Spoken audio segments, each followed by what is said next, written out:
आपका 15 इयर्स का एक्सपीरियंस है एज अ ऑर्थोपेडिक सर्जन। जो टेक्नोलॉजी पे हम आज बात कर रहे हैं, इतने साल में आपने काफी कुछ बदलाव देखा होगा टेक्नोलॉजी में। आज से 15 साल पहले टेक्नोलॉजी क्या थी, आज की डेट में टेक्नोलॉजी क्या है? आई हैव माई रिजर्वेशंस, मतलब I am not very excited. नई चीजों को लेकर के बहुत जल्दी बहुत एक्साइटेड नहीं होना है। जो चीजें आप थोड़ा सा वक्त लेके करते थे, वो चीज आप थोड़ा फास्ट करते हो। Human life and miseries continue to be the same, है ना। लोग ऊपर ही से मर ही रहे हैं। X-ray, CT scan, MRI, sonography, आप किसी से भी पूछिए इसमें बेसिक डिफरेंस क्या है तो वो नहीं बता पाएगा। आप इसके बारे में थोड़ा सा। ये बहुत ही अच्छा सवाल किया अंकित जी आपने। मरीज को बोलते अरे ये तो हम अभी करा के, एक्सरे तो हम करा के आए हैं, तो हम एमआरआई क्यों कराएं या सीटी क्यों?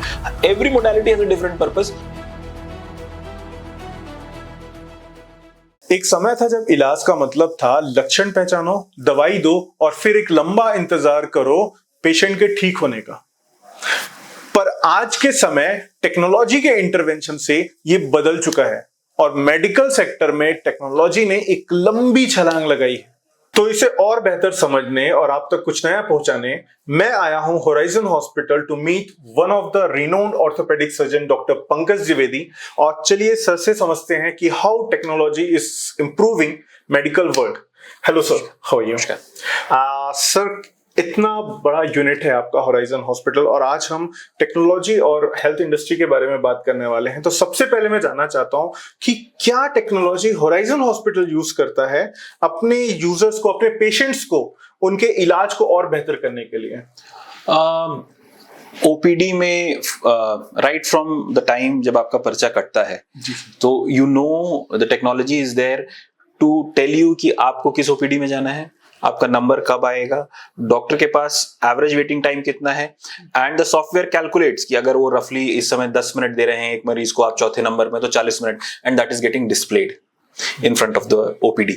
सो राइट फ्रॉम कमिंग, जब आप आए हैं उसी समय से टेक्नोलॉजी का एप्लीकेशन चालू हो जाता है, so that the waiting time और जो वो पीरियड है जब आपको कुछ नहीं करना है, सिर्फ इंतजार करना है अपने नंबर का, वो भी सुगमता से आपका वक्त बीते। तो so because you know exactly कि आपके पहले इतने लोग गए हैं, उनको डॉक्टर ने इतना वक्त दिया है, तो अब इतना वक्त लगेगा और तब आपका नंबर आएगा। It starts from there and then we have our in house lab which is fully automated. तो अगर डॉक्टर साहब ने आपको कोई टेस्ट लिखे तो वो they come in very quickly. Fully automated lab होने से results are quick, precise and fast. और वो आकर के जैसे फिर होता है कि आपने टेस्ट दिया, अब आप चले जाइए, कल आइएगा, परसों आइए, तो आपके 2 चक्कर 3 चक्कर, वैसा नहीं है। रिजल्ट्स भी तुरंत आ जाएंगे and with in a few hours you will be reviewed by the doctor और आपका ट्रीटमेंट, इम्प्रोवाइजेशन, रिविजन जो भी करना है वो कर दिया जाएगा। फिर आगे बढ़ते हैं एडमिशन पे। अगर आपका एडमिशन होता है और से फॉर एग्जांपल सर्जरीज लगती हैं, तो हमारे यहाँ जो दोनों ओटीज हैं फुल्ली मॉड्यूलर ओटी हैं with HEPA filter and laminar air flow system. These are very costly OTs. What they do is कि इनमें कोई कॉर्नर्स नहीं होते जहां पे बैक्टीरिया को आप हार्बर कर सकें, कोई जॉइंट्स नहीं होते, ये सीमलेस होती हैं। और इसमें जो एयर होती है वो लैमिनार पैटर्न में ऊपर से आकर के पेशेंट से होते हुए बाहर जा रही होती है, दूर जा रही होती है, ताकि हमारी सांस से भी पेशेंट को या उसके वूंड में कोई इन्फेक्शन जाने की संभावना ना रहे। और जो एयर सर्कुलेट हो रही होती है वो हेपा फिल्टर से फिल्टर होकर सर्कुलेट हो रही होती है। तो बेसिकली जिसे कहते हैं जीरो बैक्टीरिया एनवायरनमेंट, वो जीरो बैक्टीरिया एनवायरनमेंट है। और जो है क्या कहते हैं, हर्मेटिकली सील्ड डोर्स होते हैं। मतलब हर्मेटिकली सील्ड मतलब they ensure absolutely air tight environment. जो हवा निकल रही है दैट्स इट, अंदर आने की कोई जगह नहीं है। So that's another thing. और स्पेसिफिक्स में अगर हम जाना चाहें तो वी हैव मतलब एनास्थीसिया वर्क स्टेशंस हमारे पास, बीपीएल के ई फ्लो वर्क स्टेशंस हैं जो इंश्योर करते हैं पेशेंट की सेफ्टी ड्यूरिंग हिज एनास्थीसिया। मतलब दे कंटिन्यूअसली मॉनिटर कि भाई जो बेहोशी है उस दौरान मरीज की सांस ठीक से चल रही है, हृदय गति ठीक से चल रही है। वो ऑटोमेटिकली इंटीमेट करते हैं डॉक्टर को अगर कोई भी पैरामीटर्स ऊपर नीचे होंगे तो, and when they have to intervene.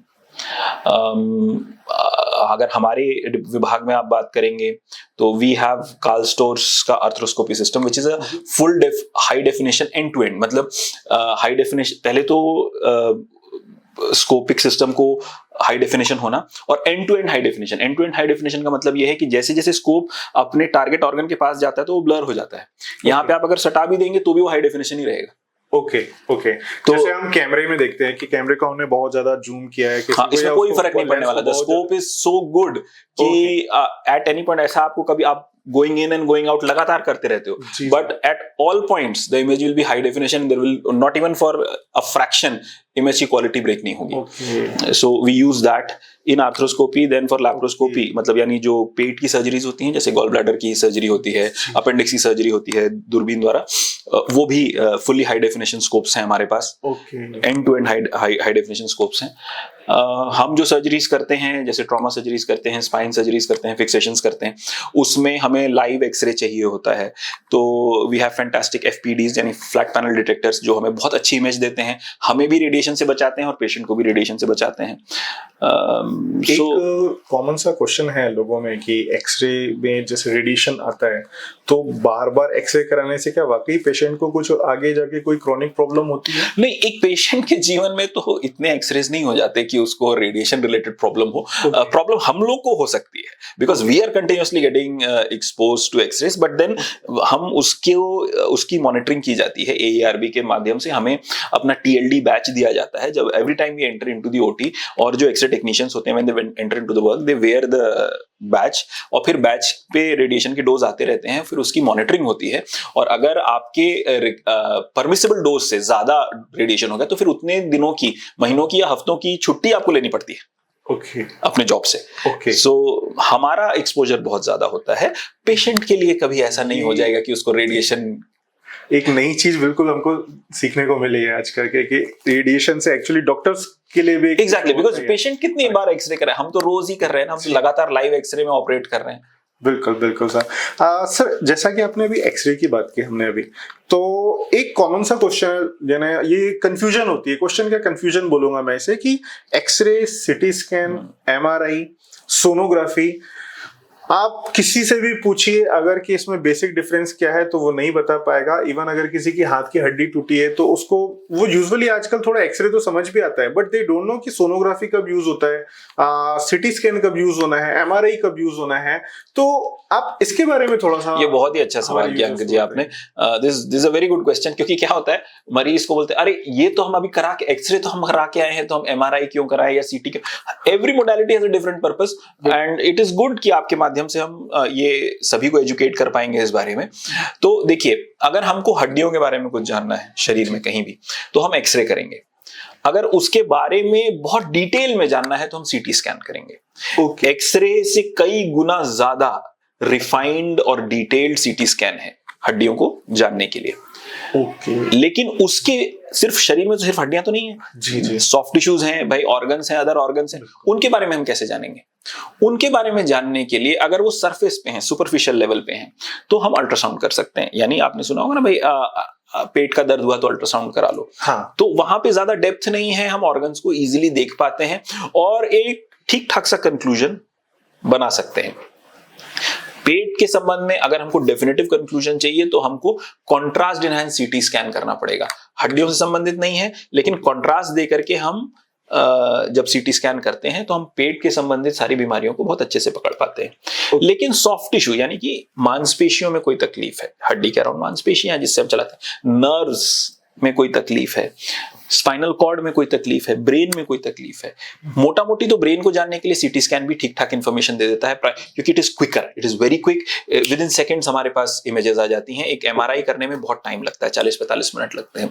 तो एक इमरजेंसी की सिचुएशन में अगर हमको ब्रेन के बारे में जानना है और ये डिसाइड करना है कि पेशेंट को ऑपरेट करना है या नहीं करना है, कोई इमरजेंसी में, तो हम CT स्कैन करते हैं। लेकिन डिटेल में जानने के लिए अगेन MRI।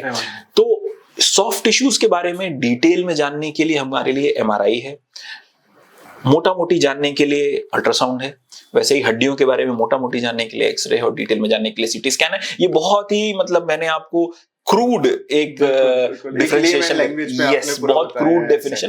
तो आई थिंक हमारे यूजर्स को भी ये चीज अब समझ में आई होगी। तो अगली बार जब आप हॉस्पिटल जाओ तो एटलीस्ट इस चीज को ध्यान में रखो कि आपका एक्सरे, सोनोग्राफी, CT स्कैन और MRI होता कब है। और अगर आपको डॉक्टर इसको क्या बोलते हैं कह रहा है कि इसे कराना है, तो वो उसका रीजन क्या है। तो सर आपका 15 इयर्स का एक्सपीरियंस है एज अ ऑर्थोपेडिक सर्जन, और 15 ईयर से ज़्यादा का ही एक्सपीरियंस है, और आपने जो टेक्नोलॉजी पे हम आज बात कर रहे हैं, इतने साल में आपने काफी कुछ बदलाव देखा होगा टेक्नोलॉजी में। तो ये मैं आपसे थोड़ा सा आपका एक्सपीरियंस जानना चाहूंगा कि आज से 15 साल पहले टेक्नोलॉजी क्या थी इन ऑर्थोपेडिक डिपार्टमेंट, और आज की डेट में टेक्नोलॉजी क्या है, क्या मेजर डिफरेंस आया है? 15 सालों में अगर आप बोलेंगे, देखिए टेक्नोलॉजी को लेकर के आई हैव माई रिजर्वेशंस, मतलब I am not very excited, क्योंकि देखिए हमने मेडिसिन बहुत पुराना है जी सर, टेक्नोलॉजी से भी बहुत पुराना है, और medicine has had it's fair share of learnings कि नई चीजों को लेकर के बहुत जल्दी बहुत एक्साइटेड नहीं होना है। क्योंकि हमने थैलिडोमाइड डिजास्टर, मतलब हमने एक मेडिसिन थी जो कि जैसे आपने सुना होगा कि प्रेगनेंसी के समय औरतों को बहुत उल्टी आती है, हाइपरेमेसिस ग्रेविडोरम बोलते हैं, तो कोई दवा काम नहीं करती, तो उसके लिए एक दवा निकली जो वंडर ड्रग के नाम से हुआ, थैलिडोमाइड करके एक कंपाउंड था, और वो सबको दे दिया गया औरतों को। और उसका डिजास्टर ये हुआ कि जो भी मदर्स को उल्टी तो नहीं हुई, लेकिन जो बेबी पैदा हुए उनके हाथ पैर ही नहीं थे। तो this is called as thalidomide disaster.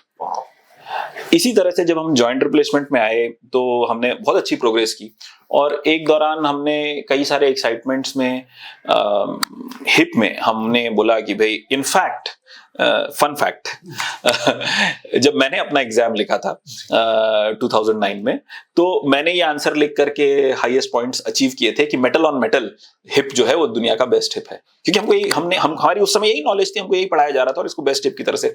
और बाद में पाया गया कि भाई मेटल ऑन मेटल का वक्त के साथ वो घर्षण से बाकी सारी चीजें सही थी जो हमें, कि भाई वो सेल्फ हीलिंग है और लंबी लाइफ है, बेटर इंटीग्रेशन है, बाकी सब तो ठीक है, लेकिन वो मेटल ऑन मेटल से धीरे धीरे मेटल, हेवी मेटल बॉडी में जाता है और उससे कैंसर हो जाता है। ओके, तो वी डोंट, ऐसी ही चीजें नी रिप्लेसमेंट के साथ भी हुई, जब कार्बन लिंक्ड पॉली, जो ultra high molecular weight polyethylene घुटने के बीच में डाला जाता है, बीच में उसमें ट्रेंड चला कि रिजिडिटी बढ़ाने के लिए हम उसको कार्बन क्रॉस लिंक पॉलीमर के साथ कर देंगे, और फिर कुछ ही सालों में पा लिया गया कि वो तो फ्रैक्चर हो जाता है, टूट जाता है, उसकी मैलिबिलिटी कम, इलास्टिसिटी कम हो गई।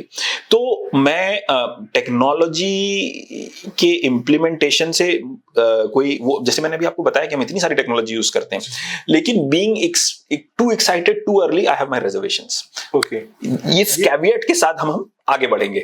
तो 15 साल में क्या बदलाव आए? देखिए, बदलाव बहुत सारे आए।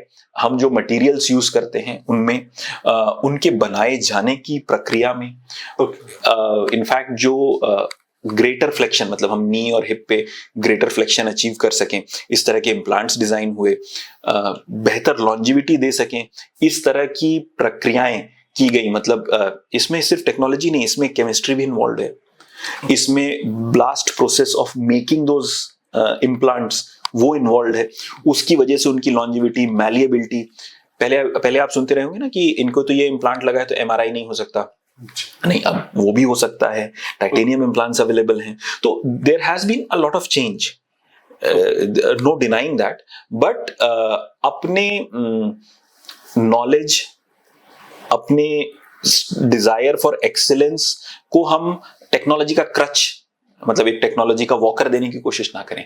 हम फोकस करें निरंतर कि हम अपनी ही नॉलेज से कैसे बेटर कर सकते हैं। एग्जैक्टली।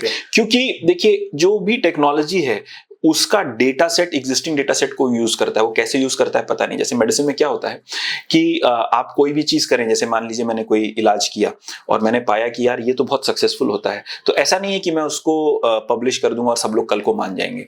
हम उसकी स्टडी करेंगे, है ना, स्टडी में बहुत सारे लोगों को लेके आएंगे और उसी की काउंटर दूसरे तरह का इलाज दूसरे लोगों को देंगे। फिर इसका जब हम कंपैरिजन करेंगे, फिर ये टाइप ऑफ पहले और इसका रिजल्ट्स को पब्लिश कर देंगे। जब ये रिजल्ट पब्लिश हो जाएगा तो फिर स्टडी की क्वालिटी पे स्टडी होगी कि ये किस प्रकार की स्टडी थी, ये ग्रेड 1, 2, 3, 4 4 ग्रेड्स होते हैं, किस तरह की है, उसमें भी type A, B, C, D किस तरह की है। तो only a grade A type 1 study is something जो आप पढ़ करके अपनी प्रैक्टिस में आप लगा सकते हो, बाकी सब पे डाउट है। इस लेवल का स्क्रूटिनी हम सब्जेक्ट करते हैं अपने आप को और अपने सब्जेक्ट को। तो ये एक्सपेक्टेशन रखना कि क्योंकि अभी ये नई टेक्नोलॉजी आई आप इसको एक्सेप्ट कर ले, I don't think it's fair. Okay, मैं इससे एक चीज और समझ पा रहा हूँ कि मेडिकल इंडस्ट्री में टेक्नोलॉजी आना और टेक्नोलॉजी का इम्प्लीमेंटेशन, इसमें काफी बड़ा ईयर्स ऑफ ईयर्स का गैप हो सकता है। ओके, और यहाँ पे मुझे याद आ रहा है कि जब कोविड आया था तो उस टाइम एकदम से गवर्नमेंट पे प्रेशर था कि तुरंत के तुरंत दवाइयां बनाओ, तुरंत के तुरंत, और उन्होंने बहुत जल्दी किया भी था, तो hats off to the government too. अब सर एक चीज मुझे जो समझ में आती है कि आज की डेट में एआई बहुत ज्यादा चल रहा है। हालांकि आपने जो बताया कि अभी मेडिकल इंडस्ट्री में हर चीजें इम्प्लीमेंटेशन इनका थोड़ा धीरे होता है, पेस स्लो होता है, बट एआई का क्या इम्प्लीमेंटेशन है? और खासकर मैं जानना चाहूंगा इन छत्तीसगढ़, जैसे बाकी इंडिया में हो सकता है काफी बड़े हॉस्पिटल्स हैं, काफी बड़ी सेटअप्स हैं, तो वहां पे कुछ शायद मे भी आया हो। यहाँ छत्तीसगढ़ में क्या ऐसा कुछ है कि एआई का काफी इम्प्लीमेंटेशन हुआ है? नहीं, मैं मेडिकल यहाँ ही नहीं, इवन हेल्थ केयर दुनिया में पीपल हैव रिजर्वेशंस। क्यों? क्योंकि हम ये बात बाकी सबसे बेहतर समझते हैं कि एआई मतलब even human beings are trained on data sets. मैंने जैसे अभी आपको बताया कि मैंने सबसे अच्छे मार्क्स अर्जित किए ये लिख करके कि metal on metal hip is the best, जो कि क्योंकि मेरे को वही डेटा सेट दिया गया था, मैंने वो लिखा और मेरे एग्जामिनर ने उसके लिए मुझे सबसे ज्यादा मार्क्स भी दिए। लेकिन बाद में जाके हमें क्या पता चला कि it's not best, in fact it's been discontinued. In fact जिन कंपनीज ने ये मेटल ऑन मेटल हिप, उन पे बिलियंस ऑफ डॉलर्स के मुकदमे चले। तो वी क्लियरली अंडरस्टैंड कि आप जो एआई ले रहे हो उस पे किस तरह का डेटा सेट से उसको ट्रेन कर रहे हो, टोटली उस पे डिपेंडेंट है। तो वो जो रिजल्ट्स चर्न आउट करेगा वो उस बायस, उस डेटा सेट के बायस से चर्न आउट करेगा। ओके, तो वो डेटा सेट का बायस क्या वर्थवाइल है किसी की जिंदगी और मौत के डिसीजंस लेने के लिए? क्योंकि जिंदगी और मौत के डिसीजन सिर्फ ओटी में नहीं होते हैं। एक गलत दवा और आदमी को एलर्जिक रिएक्शन, एंजियोनेफ्रोटिक एडिमा, और वो खत्म हो सकता है। एक इंजेक्शन के ना देने से भी वो खत्म हो सकता है। ओके, तो क्या हम इतनी पावर दे, क्या वो इस लायक है और क्या हम विलिंग हैं इतनी पावर हैंड ओवर करने के लिए? टेक्नोलॉजी में जैसा मुझे लगता है कि हर जगह अभी अगर टेक्नोलॉजी का इम्प्लीमेंटेशन हो रहा है, तो आपको क्या लगता है सर कि इन नेक्स्ट 15 इयर्स क्या मेडिकल इंडस्ट्री में कोई मेजर चेंज आएगा टेक्नोलॉजी को लेकर, या फिर अभी जो चीजें जिस पेस पे चल रही है ये पेस वैसा ही रहेगा? देखिए, देयर इज नो डिनाइंग, क्योंकि क्या है ना, मेडिसिन हो चाहे इंजीनियरिंग हो, हर चीज जो है वो समाज का हिस्सा है। क्योंकि समाज में इतना एक्टिवली, इतना invasively AI is being pushed और becoming a part of it, तो मेडिकल इंडस्ट्री कोई आइलैंड तो है नहीं कि वो अछूता रहे इससे। We will definitely see a lot of things might get AI driven. Okay. अब हाउ गुड और हाउ बैड वो तो टाइम ही बता पाएगा। देखिए, शुरू में तो क्या होता है कि there are so many interests involved, there are corporate interests involved, there are inventors invest, their सबके कमर्शियल इंटरेस्ट्स इन्वॉल्व होते हैं। तो कोई ये तो कह करके किसी भी चीज को नहीं बेच सकता कि अरे ट्राई करके देख लो, बेकार निकलेगा तो तुम्हारी प्रॉब्लम। तो वही चीज अभी इसी फेज में है एआई, है ना? Okay. और मैं ये सिर्फ मेडिसिन के लिए नहीं कह रहा हूं, मैं ये हर चीज के लिए कह रहा हूं। And our excitement right now is unjustified. हमारा एक्साइटमेंट प्रोबेबली वैसा ही है जैसे इंटरनेट दुनिया को बदल देगा। हाँ, मतलब दुनिया बदली है, लेकिन फंडामेंटली जो चीजें आप थोड़ा सा वक्त लेके करते थे वो चीज आप थोड़ा फास्ट करते हो। बिल्कुल, बिल्कुल। Human life and miseries continue to be the same, है ना? लोग भूखमरी से मर ही रहे हैं, बीमारियों से मर ही रहे हैं, internet has not solved it. तो सिमिलरली ये जो यूटोपियन एक्सपेक्टेशंस हम ले रहे हैं या कंपनीज हमें बेच रही हैं, हमें थोड़ा सावधान होना चाहिए इस पे। Of course this is got nothing to do with medicine, ये मेरे पर्सनल ओपिनियंस हैं। ओके सर, हमने टेक्नोलॉजीज की जो बात की अभी, और आपने मुझे हॉस्पिटल की भी जो सेटअप की बात की, और एक बेसिक सा एक क्वेश्चन है जो मेरे मन में पर्सनली रहा कि जैसे मिनिमल इन्वेजिव सर्जरी एक काफी मैंने कई बार सुना है इस टर्म को, तो ये टेक्नोलॉजी कितनी पुरानी है लगभग, और कितना इसने मेडिकल इंडस्ट्री को चेंज किया है? जैसे हमने आपसे चर्चा की कि हमारे पास फुल HD स्कोप्स हैं कार्ल स्टोर्स के, जो हमेशा, तो these are the instruments that are used for minimally invasive surgery. Minimally invasive surgery का मतलब है कि हम पूरा चीरा लगा के खोल करके उस ऑर्गन तक नहीं जाएंगे, इंस्टेड हम छोटे छोटे पोर्ट्स, मतलब एक पोर्ट मतलब एक रास्ता, एक छेद, छोटा चीरा लगा के एक छेद देके, तय रास्ते होते हैं, कहीं से भी नहीं जा सकते आप, वो फिक्स्ड रास्ते होते हैं, उनसे जाकर के हम एक से कैमरा और एक वर्किंग पोर्टल या 2 वर्किंग पोर्टल बना करके उससे काम करेंगे, है ना। तो क्या उस वर्किंग पोर्टल में हमारे मतलब अलग अलग इंस्ट्रूमेंट्स जाएंगे जिससे हम सर्जरी को अंजाम दे रहे होंगे, और कैमरा से हम देख रहे होंगे बिना चीर फाड़ मतलब एक छोटे चीरे से ही करेंगे, पूरी तरह से नहीं खोलेंगे। Minimally invasive surgeries are blessing. तो जैसे जनरल सर्जरी में इन्हें मिनिमली इन्वेसिव सर्जरीज, उसमें आपका गॉल ब्लैडर की सर्जरी होती है, हर्निया की सर्जरी होती है, अपेंडिक्स की सर्जरी होती है, वैसे ही घुटने में जो है एंटीरियर क्रूशिएट लिगामेंट ACL की सर्जरी होती है, मेनिस्कस की सर्जरी होती है, PCL की सर्जरी होती है। तो ये सब सर्जरीज घुटनों में होती है मिनिमली इन्वेसिव तरीके से। ये बहुत फास्ट रिकवरी देती हैं। फास्ट रिकवरी इसलिए देती हैं क्योंकि मांसपेशियों की चीरफाड़ नहीं हुई होती है, टांके कहीं लगे नहीं, मतलब एक एक टांके इस तरह से लगे होते हैं छोटे छोटे से, तो recovery is very quick. But again हर चीज मिनिमली इन्वेसिव ढंग से नहीं की जा सकती, there are limitations to everything. Obviously, मतलब कोई अगर बड़ा मेजर इशू है तो वहां पे exactly there are definitive things जिनको हम कर सकते हैं मिनिमली इन्वेसिव तरीके से। Not everything can be subjected to minimally invasive surgeries. Okay, I hope आपको ये सारी चीजें समझ में आई होंगी। आपको ये समझ में आया होगा कि टेक्नोलॉजी इतनी जल्दी हेल्थ इंडस्ट्री में अडॉप्ट नहीं की जाती है, इसका अपना एक पेस होता है और उसके अपने एक रीजंस होते हैं। तो इसके साथ साथ हम आज इस पॉडकास्ट को एंड करते हैं। और first of all thank you sir, आपने हमें इतने सारे इनपुट्स दिए, और उसके साथ थैंक यू टू ऑल। इस वीडियो को ज्यादा से ज्यादा शेयर, लाइक और चैनल को सब्सक्राइब कीजिए ताकि आपको आने वाले टाइम ड्यूरेशन पे कुछ अच्छे और टॉपिक्स मिलेंगे। Thank you very much. Raipur का हेल्थ कैपिटल हॉराइजन हॉस्पिटल।